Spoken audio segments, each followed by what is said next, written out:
I'm going to make this video as short as I can because I have about 4 other videos that I'm getting ready to release that need to be worked on. So the information that I found last night I think is important enough that I need to get it out to you.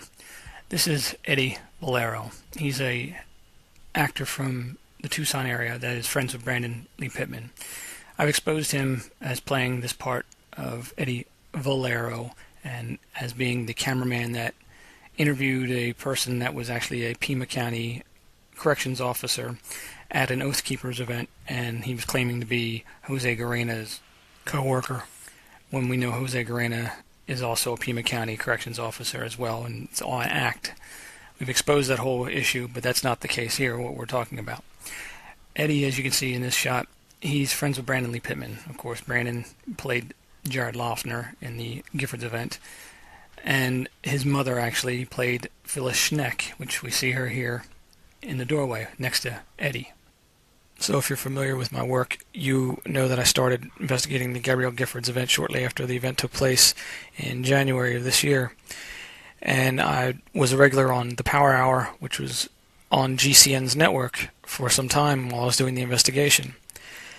So while I was reporting that on that show, since it was on GCN, we decided to contact Alex Jones and see if he would air the information that I found on the Giffords case. And he never returned our call and has yet to even mention the work that I've done on this stuff. Now, granted, hey, if you don't believe in what I do, that's fine. It doesn't bother me one bit.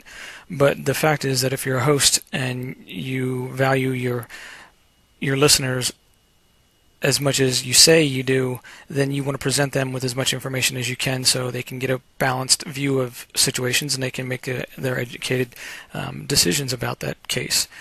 Unfortunately, that's not what Alex does, but hey, that's his show and he's allowed to do whatever he wants. So since I stopped doing the Power Hour, many people have been asking me, why isn't Alex covering the stuff that I've done? And they've been actually calling in and getting onto the show and pitching my website. And he, of course, plays dumb and cuts them off real quick, and that's that. But he knows my website. He's been given all the information, and he refuses to deal with it. So for whatever reason, I'm not going to speculate because I don't know the man, and I don't deal in speculations. I deal in photographs and physical, tangible evidence. So you have to ask him this. But when I found this photograph that I got from Radiant Helix Media's Facebook account, and the same photograph is on Eddie's account too, I started to put 2 and 2 together.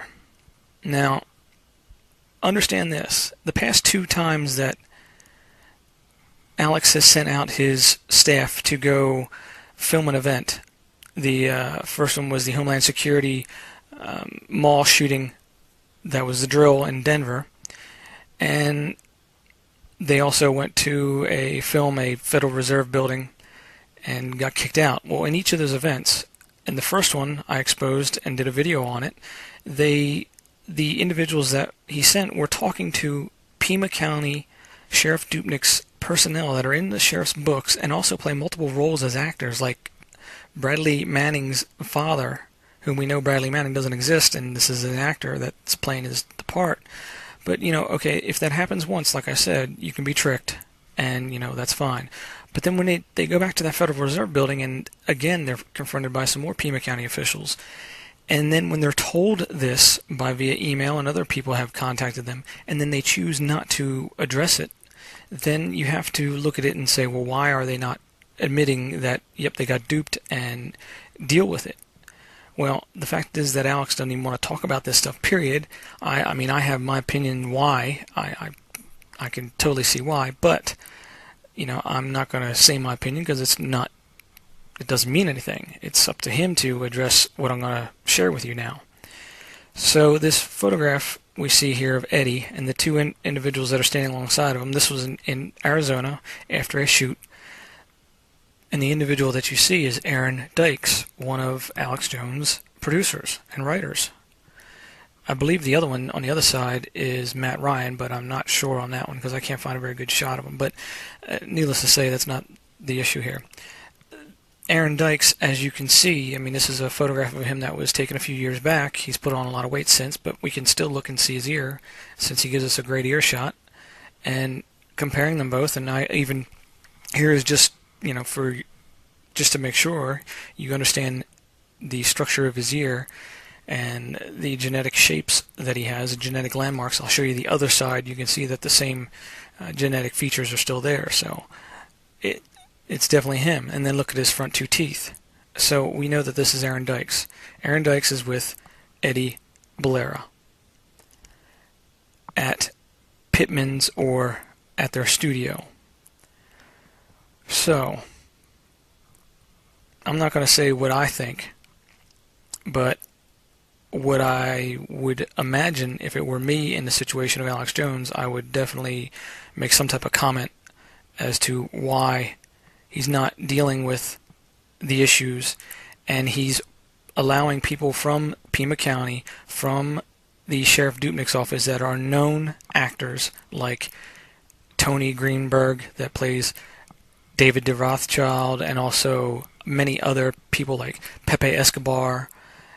And then we also have Stuart Rhodes, which I exposed the other day as Todd Kyle from Homeland Security. So, okay, if you make a mistake, you man up and you stand up and say, yep, they tricked me, damn, and you deal with it.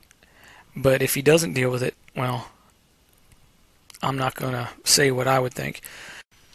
And let me leave you with one final thought. Don't kill the messenger. It wasn't me that put their photos out there. I mean, it's all them. If they're dumb enough to do that and think that they're not going to get caught, well, so just don't take it out on me. I didn't do anything.